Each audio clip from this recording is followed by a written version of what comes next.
네, 오늘 본문이 쓰여졌던 시기는 예수님 부활하시고 승천하신 그 이후에 기독교인들, 예수를 믿는 유대인들, 그들에게 그 큰 박해가 있었던 시기였습니다. 네로 황제의 박해가 극심했었던 그 시기에 얼마나 그 박해가 심했으면 예수를 믿는 유대인들은 다시 유대교로 돌아가려는 사람들이 있었고, 아예 그 믿음을 포기하려는 사람들이 막 일어나고 있을 그럴 때였습니다. 그래도 믿음으로 견디고 버티고 인내하고 참고, 처음에는 그렇게 할 수 있었지만 그 박해가 점점 길어지고 그 끝이 보이지 않고 박해의 그 강도, 정도가 심해지고 또 죽음 앞에 두렵고, 이런 모든 것들이 삶에 드러나다 보니까 자꾸 기독교인들 중에서 믿음을 떠나고 예수를 믿는 이 교회에서 또 이탈하는 그런 사람들이 계속해서 생기게 되었습니다. 바로 그때 히브리서 저자는 우리 인생, 신앙, 이 모든 것들을 경주에 비교하며 말하고 있습니다. 인내하자, 낙심하지 마라. 이렇게 계속 권면하면서 이탈하지 말 것을, 믿음을 떠나지 말 것을, 다시 유대교로 돌아가지 말 것을 권면하고 있는 말씀이 오늘의 본문입니다. 그리고 그 끝, 우리가 달려가야 할 그 끝, 그 마지막에 있는 결승선, 그 결승선에 서 계시는 예수를 바라보자라고 그렇게 말하고 있습니다. 오늘 이 말씀을 세 가지 메시지로 함께 나누어서 보려고 합니다. 그 첫 번째가 바로 인내입니다. 히브리서 12장 1절 말씀입니다. 이러므로 우리에게 구름같이 둘러싼 허다한 증인들이 있으니 모든 무거운 것과 얽매이기 쉬운 죄를 벗어버리고 인내로써 우리 앞에 당한 경주를 하며. 저자는 우리의 인생, 우리의 신앙을 경주로 비유하고 있죠. 달리기, 자동차 경주, 그 초를 재고 시간을 재고 하는 그런 경기들이 여러 개가 있습니다. 그 여러 개 경기들을 보면 목적이 분명하죠. 경계가 분명합니다. 어디를 향하여 갈지가 분명하고, 시간 1초, 1분이 아니죠. 거의 초 단위로 다투는 그런 경기들인데, 그런 경기들을 보면 1초, 뭐 0점 몇 초 이렇게 해서 1등, 2등 순위가 갈리게 됩니다. 마찬가지로 이 히브리서 저자가 말하고 있는 것은 이 달리기를 하는 선수들처럼 우리의 인생도 우리의 믿음도 이렇게 달려가는 것과 같은 삶을 살아간다, 달리는 것과 같은 신앙생활을 하고 있다, 이렇게 말하고 있습니다. 운동선수들을 한번 보십시오. 수영선수들, 그 물속에서의 저항을 없애기 위해서 옷을 특수하게 만들죠. 옷을 가볍게 합니다. 물론 가벼워 보입니다만 그 옷이 더 가볍게 0.01g이라도 더 가볍도록 뭐 천연 소재로, 어떤 소재로 어떻게 만들고, 이런 연구하고 개발하는 것들이 계속 나타나게 되죠. 무릎을 어떻게 쳐야 하고, 손을 어떻게 뻗어야 하고, 수영모를 쓰고 물의 저항을 최소한으로 하고, 팔의 각도가 어떻고, 이 모든 것들에서 동작 하나와 입고 있는 극히 적은 그 수영모를 쓰고 있지만, 거기에서 0.001g의 차이로, 0.0001초의 차이로 순위가 바뀌게 된다는 것입니다. 달리기 하는 선수들은 또 어떻습니까?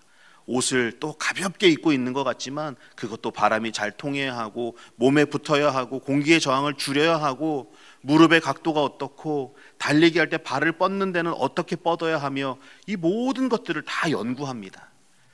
그 결승선을 향하여 달려가기까지의 많은 고난과 연습과 훈련이 필요하죠. 이렇게 경주라는 것은, 시간을 다투어 싸운다는 것은 참 많은 연구와 참 많은 훈련과 도전이 필요합니다. 그런데 오늘 본문이 말하고 있는 것, 이 1절에서 말하고 있는 것, 잘 달리기 위해서 두 가지가 없어야 된다고 말하는데, 첫 번째가 무거운 것, 두 번째가 얽매이기 쉬운 것입니다. 무거운 것이라는 것은 여러분 혹시 군대를 다녀오신 분들은 좀 이해를 하실 겁니다. 제가 정문 근무를 밤에 쓰다가 깜빡 졸았는데, 그때 당직 사관이라고 하는 그 장교가 오시면서 빨리 제가 꼼짝마 움직이면 쏜다를 해야 돼요. 손들어 꼼짝마 움직이면 쏜다를 해야 되는데 제가 그게 그분이 생각하는 타이밍과 조금 늦었다고 생각을 했는지 저를 고발하셨습니다.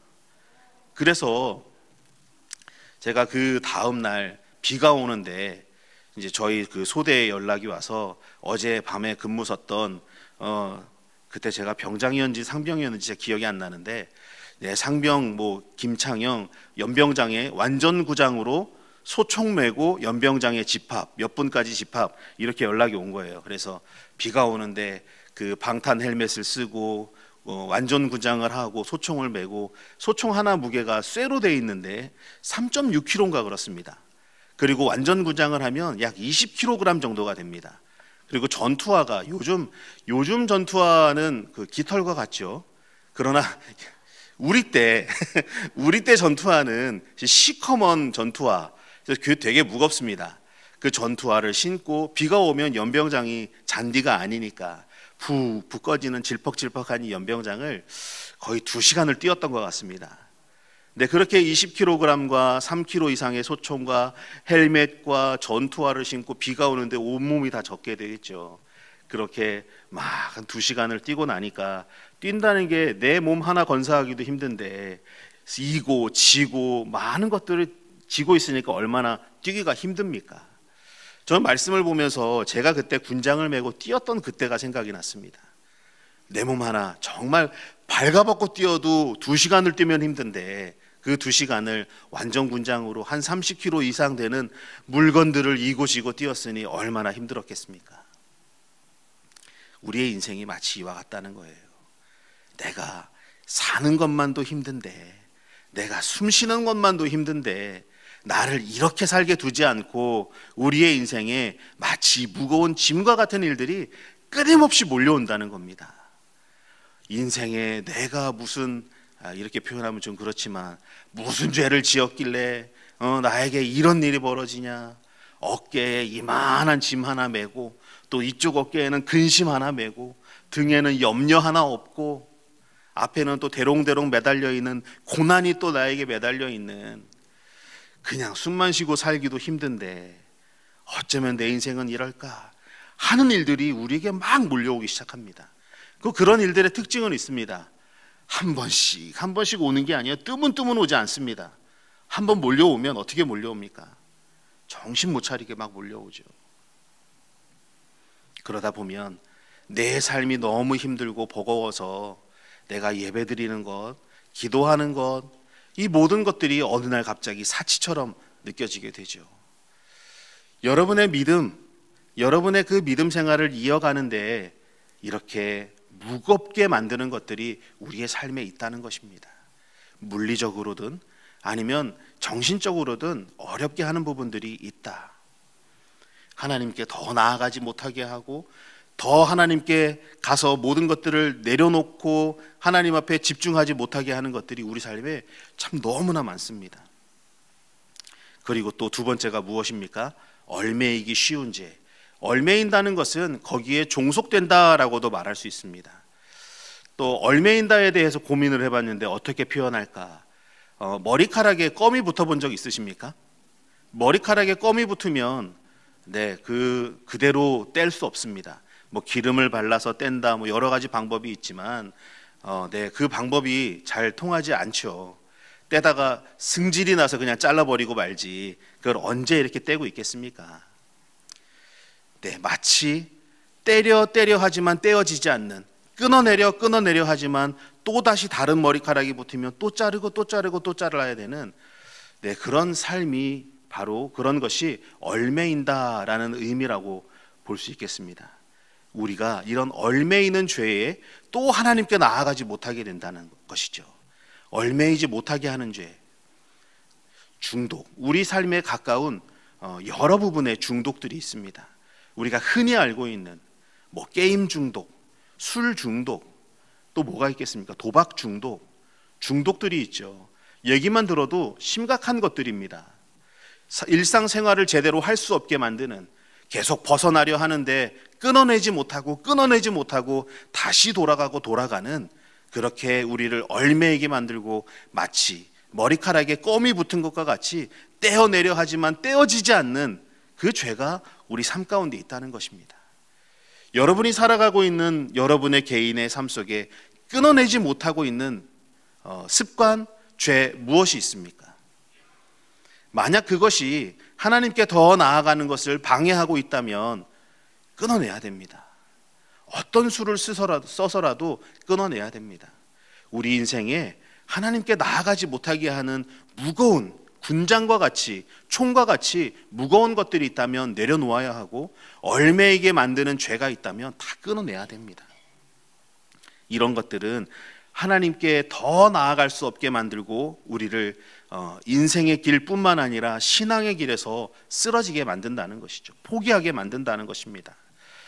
고대 그리스 남성 달리기 선수들은 그 고대 그리스 그러면은 어떤 옷이 연상이 됩니까? 남자들이 입었던 옷, 마치 그 긴 천을 이렇게 몸으로 대충 두른 것과 같은 느낌이 좀 들죠. 그 옷을 한번 상상해 보시고 이들이 경기장에서 쭉 서서 달린다고 생각해 보십시오. 그 여자분들 이렇게 긴 치마 입으면 긴 치마를 살짝 들고 이렇게 조심조심 걸어야 내 걸음에 치마가 밟히지 않게 되죠. 그들 옷도 아마 그렇지 않을까요? 무릎을 들어서 달려야 하는데 무릎에 옷이 계속 막힌다면 계속 걸려갖고 제대로 뛰지 못하고 시간을 제대로 내지 못하게 되는 그런 상황이 됩니다.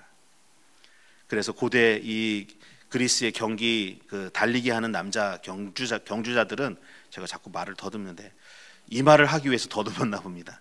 다 벗어버리고 던졌다고 합니다. 모든 것을 다 벗어버리고, 그래야 내가 빨리 뛸 수 있으니까 옷을 다 벗어버리고 뛰었다고 합니다.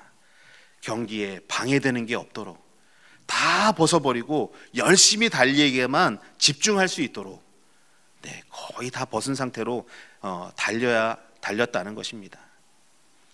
우리의 달리기, 우리의 인생도 마찬가지입니다. 하나님 앞에 나아가지 못하게 막고 있는 무거운 것, 얽매이기 쉬운 죄들, 이런 것들을 벗어버리지 않으면 우리의 인생 경주뿐만 아니라 믿음의 경주까지도 우리가 온전하게 그 끝을 향해 달려갈 수 없게 된다는 것이죠. 사도 바울은 에베소서 4장 22절에서 24절까지 이렇게 우리에게 권면합니다. 너희는 유혹의 욕심을 따라 썩어져가는 구습을 따르는 옛사람을 벗어버리고 오직 너희의 심령이 새롭게 되어 하나님을 따라 의와 진리의 거룩함으로 지으심을 받은 새 사람을 입으라. 옛사람을 벗어버리고 새 사람을 입으라 말하고 있습니다. 내가 하나님께 나아가기 위해서 끝까지 내 믿음의 이 달리기를 끝까지 다 완주하기 위해서 해야 할 것은 옛사람을 벗어버리고 새 사람을 입어야 한다는 것이죠. 내가 여전히 무거운 것과 얽매이기 쉬운 죄에 빠져 있는 상태로는 그 끝을 향하여 달려갈 수 없다는 것입니다. 내가 이 경주를 끝까지 완주하기 위해서 옛사람을 벗어버리고 새 사람을 입어야 된다. 하나님을 따라 의와 진리의 거룩함을 지으심 받은 새 사람이 되어야 하나님 나에게 주신 이 믿음의 경주, 이 삶을 끝까지 살아갈 수 있다는 것이죠. 그런데 끝까지 살아가기 위해서 여전히 내 옛날 습관 그대로, 내 성격 그대로, 내 모습 그대로 내 의를 가지고 그것을 향하여 달려가지 못한다. 그러기에 하나님을 따라 하나님의 의와 하나님의 진리와 하나님의 거룩함으로 지으심 받은 새 사람을 입어야 한다는 것입니다.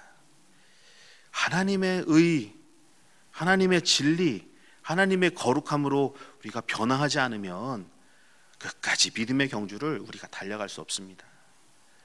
내 의, 내 진리, 지금은 다 상대성 진리입니다. 우리는 그런 시대를 살아가고 있습니다. 너도 진리냐? 나도 진리다. 내가 하는 게 옳다. 개성이 뚜렷하네. 저 사람 개성이 뚜렷하네. 칭찬할 일이 아닙니다. 개성이 뚜렷한 것은 지금 시대에 드러나고 있는 하나님과 점점 멀어져 가고 있다는 증거입니다. 너도 진리고 나도 진리고. 옛사람을 벗어버려야 믿음을 끝까지 달려나갈 수 있습니다. 우리의 인생이 때로는 짧은 단거리일 수도 있고 또 누군가에게는 3000m 쇼트트랙이 될 수도 있습니다. 3000m를 돌면서 얼마나 많은 사람들과 터치하고 그 삶을 서로 힘이 되어주며 살아가겠습니까? 내가 힘들 때 다른 사람이 달리며 내가 힘을 다시 보충하고, 또 누군가 내가 그 자리에 들어와서 나를 뒤에서 밀어줘야 또 그 탄력을 가지고 또 한 바퀴 두 바퀴를 돌고, 또 지쳤을 때 다시 들어와서 쉬다가 또 다시 들어가서 돌고 하는 인생은 계속해서 우리는 이 인생을 돌아가게 됩니다. 나 혼자 사는 인생도 아닌 함께 살아가야 하는 인생. 그런 인생 속에 힘들고 어려운 일들이 생길 수밖에 없죠. 달리기를 하는 선수에게 그 고비들이 넘어오게 됩니다.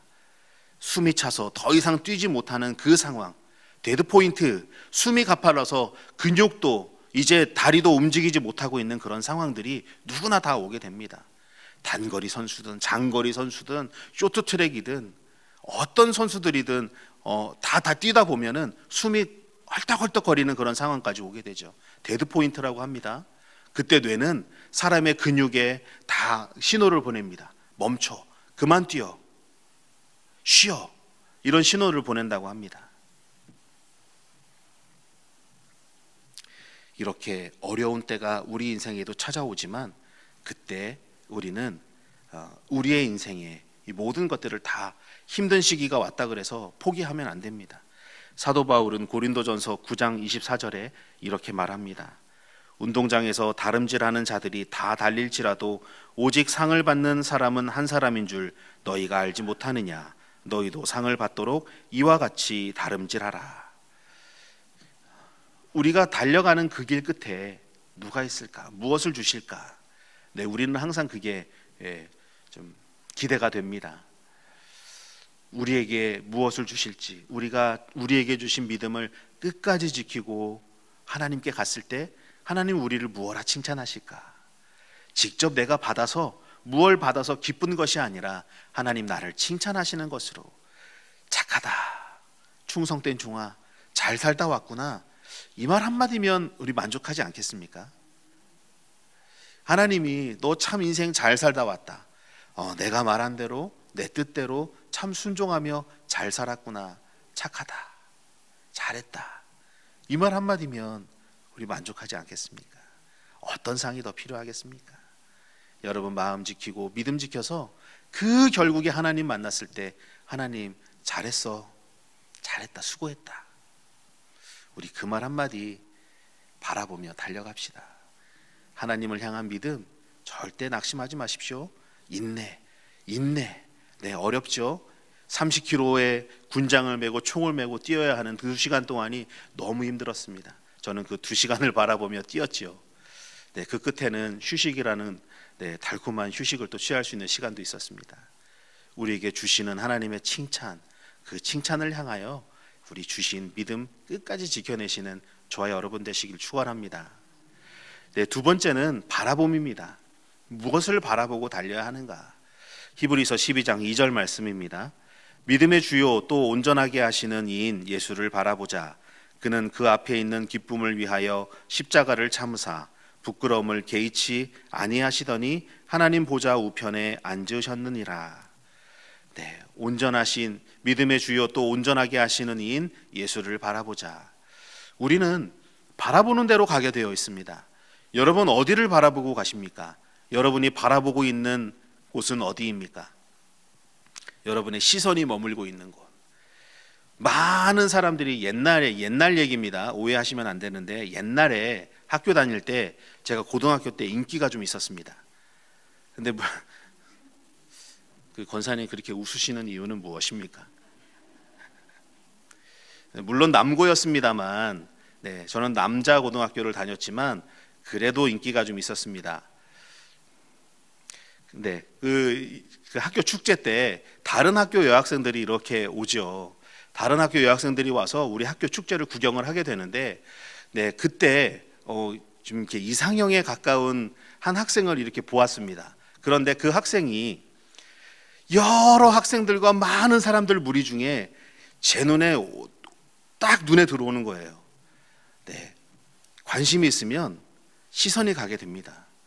네, 그 시선이 한번 간 곳은 어디를 향해 있다가도 다시 그 시선으로 돌아가게 되죠. 물론 그 시선이 지금은 딱 오로지 한 사람에게 가 있습니다.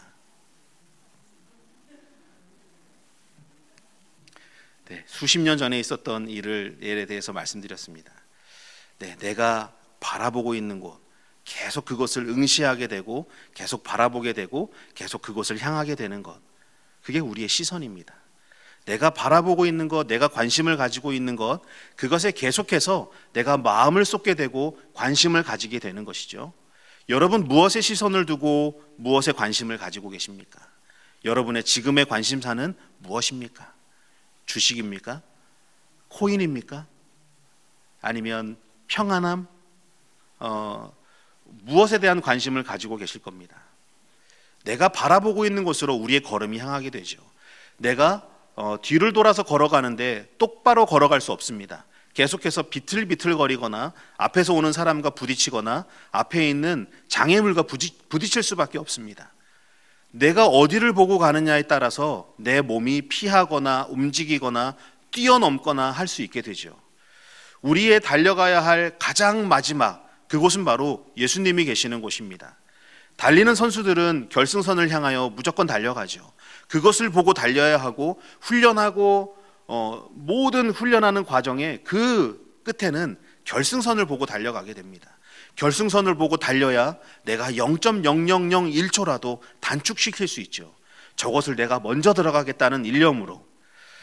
그런데 달리는 선수가, 뛰는 선수가 결승선을 바라보지 않고 옆을 바라보고 관중을 바라본다던가 거기에서 손을 흔들고 있는 내 가족을 바라본다면 그 달리기 선수의 걸음이, 뜀박질이 온전하게 뛰어지겠습니까? 박자고 뭐고 다 흐트러지게 되죠. 다리가 꼬여서 넘어지는 상황이 생깁니다. 이만큼 달리는 사람에게, 걷는 사람에게는 시선이 중요합니다. 인생의 경주, 우리의 믿음의 경주를 하고 있는 우리의 시선은 지금 어디에 있습니까? 부디 바라기는 우리 인생의 끝, 우리 믿음의 그 끝에 계시는 예수님을 바라봐야 됩니다. 믿음의 주, 또 온전하게 하시는 이인 그 예수님을 바라볼 때 우리의 믿음이 온전하게 될 것입니다. 믿음의 주이시고 온전하게 하시는 이인 예수를 바라볼 때 우리의 믿음이 지금은 연약하지만 온전하게 바라볼 때 연약한 믿음일지라도 우리는 주님을 향하여 바른 걸음으로, 바른 뜀박질로 뛰어갈 수 있게 됩니다. 예수님께서 제자들과 함께 배에 오르시고 갑자기 그 배가 풍랑이 일어나게 되죠. 제자들은 풍랑이 일어나는 상황으로 두려움에 빠져서 허둥지둥 거리게 됩니다. 그런데 그 제자들 중에 그 어부들이 있었습니다. 3명이나 되는 어부들이 있었음에도 풍랑을 이겨내지 못합니다. 사람의 힘으로 이겨내지 못하고 내 상황으로, 내 경험으로 컨트롤할 수 없는 그 상황 속에 예수님께서 주무시고 계시는 예수님을 발견하고 예수님을 급하게 흔들어 깨우죠. 우리가 다 죽게 되었나이다. 얼른 일어나소서. 예수님이 일어나셔서 그 풍랑을 잔잔하게 하시죠. 예수님이 계시는 것을 바라보지 못하면 우리는 풍랑이고 있는 그 풍랑만 바라보게 됩니다. 어떻게 해결하지 못하는, 발버둥 치고 있지만 내 경험으로 해결할 수 있다 생각하지만 해결하지 못하는 상황에 빠져서 허둥지둥 거리게 됩니다. 나는 전문가인데 내가 이것쯤은 해결할 수 있지 라고 생각하고 있지만 내 경험보다 더 그 경험을 뛰어넘는 그 풍랑 앞에서는 아무리 뛰어난 어부들이라 할지라도 그 상황을 이겨내지 못했죠. 그들이 그 상황을 벗어날 수 있었던 것은 그들이 가지고 있는 전문적인 경험이 아닌 예수를 바라보았을 때, 예수님이 계신 것을 보았을 때였습니다. 우리의 상황이 마치 이렇지 않겠습니까? 예수님을 바라보고 있는 시선이라면, 예수님이 나와 함께 하시고 계신다면 어떤 상황이라도 두려움이 없을 겁니다. 그런데 내가 바라보고 있는 상황에, 내가 바라보고 있는 것이 상황이라면, 풍랑과 같은 나에게 펼쳐진 그런 고난, 풍랑, 어려움들, 염려라면 내 상황은, 나는 더욱더 그 상황으로 인하여 어려워질 수밖에 없겠죠. 해결할 수 없는, 내가 아무리 많은 것을 소유하고 있다 할지라도 그 나에게 닥친 상황을 해결할 수 없는 상황 속에 얼마나 마음이 어렵겠습니까? 그런데 그런 상황 속에서도 여러분과 함께 하시는 예수님을 바라보시길 바랍니다. 그렇게 될 때 우리는 우리의 상황을 잠잠하게 하시고 하나님이 이루어 가시는 일들을 통하여서 우리에게 평안을 주실 뿐만 아니라 우리에게 주신 인생, 우리에게 주신 믿음의 경주를 끝까지 달리게 해주십니다. 그 끝에 계시는 주님을 바라보고 열심히 달려가시길 바랍니다. 사도 바울은 빌립보서 3장 14절에 이렇게 고백합니다. 표대를 향하여 그리스도 예수 안에서 하나님이 위에서 부르신 부름의 상을 위하여 달려가노라. 그리고 고린도전서 10장 31절입니다. 그런즉 너희가 먹든지 마시든지 무엇을 하든지 다 하나님의 영광을 위하여 하라. 아멘. 우리가 예수님을 바라보고 끝까지 달려가야 할 이유, 삶의 목적이 무엇입니까? 하나님의 영광. 우리의 눈이 언제나 예수님께 고정이 되어 있다면 우리가 살든지 죽든지 먹든지 마시든지 일하든지 쉬든지 모든 우리 삶의 모든 것들이 다 하나님의 영광만 남게 된다는 거예요. 네, 우리가 먹든지 마시든지 무엇을 하든지 다 하나님의 영광을 위하여 하라. 네, 우리가 달려가야 할 그 상황, 우리가 바라보고 있는 것, 그거에 우리가 시선을 고정한다면, 예수님께 시선을 고정한다면 우리는 오직 하나님의 영광을 위하여 사는 삶이 된다는 것이죠. 마지막 세 번째는 낙심입니다. 히브리서 12장 3절 말씀. 너희가 피곤하여 낙심하지 않기 위하여 죄인들이 이같이 자기에게 거역한 일을 참으신 이를 생각하라. 네, 우리가 삶을 살다 보면 참 피곤한 일이, 어려운 일들이 많이 생긴다 말씀드렸습니다. 네, 예배를 드리고 싶은 마음조차 없는 그때, 제가 군대를 제대하고 하나님께 1년을 제가 서원을 했습니다. 1년 동안 하나님, 네, 열심히 하나님 위에 예배드리고 봉사하고 다 하겠습니다. 그렇게 해서 24살 23세 12월에 제대를 하고 24세 되던 그 1년 동안을 제가 교회에서 무슨 봉사를 했냐면 차량 운행, 그리고 저는 교회 차량 운행하려고 운전면허를 땄습니다. 차량 운행 봉사를 주일부터 수요일, 그리고 새벽 예배, 방송실 뭐 다, 모든 예배 다, 또 뭐 했죠? 네, 교사, 네, 이런 것들을 1년 동안 정말 아무것도 안 하고 1년 동안 봉사만 했습니다. 그렇게 열심히 봉사하다가 어느 날 갑자기 번아웃이 딱 오고 나니까 예배 드리는 것, 기도하는 것 너무 저랑 멀어지게 된 거예요. 한두 번 힘들다, 지친다, 한두 번 빠지다 보니까 너무 많이 낙심하게 된 상황. 어떤 것도 힘이 되지 않고 용기가 되지 않고 위로가 되지 않는, 예배드려, 이 말이 너무 듣기 싫었어요. 그렇게 한 2년 정도를 힘들게 그냥 구역구역 예배드리며 살고 있었던, 아무런 은혜도 감동도 없었던 그때 오직 하나님께서 주시는 마음, 예배드리기 힘든 그때, 예배는 드려야 하는데 라는 무거운 짐만 있었던 그때였습니다. 제 인생에 가장 영적으로 피곤한 때가 아마 그때였던 것 같습니다. 그때 찬양으로 많은 은혜를 주셔서 운전하고 가다가 눈물이 너무 흘러서 운전을 못할 정도로 눈물이 막 흘렀습니다. 차를 세워두고 1시간을 울다가 또 간신히 이제 정리하고 정신 차리고 또 운전하고 가고, 그렇게 몇 날 며칠을 했는지 모르겠습니다. 그래서 고객을 만나러 들어가야 되는데 눈이 퉁퉁 부어서 들어가야 되니까 좀 민망하잖아요. 그래서 선글라스를 끼고 딱 들어갔더니 고객님이 왜 선글라스를 끼고 오셨어요? 그러셔서 울었습니다 라고 말은 못하고 눈병이 나서요 라고 말씀드린 적이 있었는데, 마음이 무너지고 어려운 그때, 우리 모두에게 다 이런 신앙의 피곤한 때, 어려운 때가 다 찾아올 겁니다. 그럴 때 아무것도 할 수 없는 그때 우리가 생각해야 될 분이 오직 예수님밖에 없더라. 그때 깨닫게 되었죠. 나에게 찬양으로 위로하시는 분, 찬양으로 힘을 주시는 분.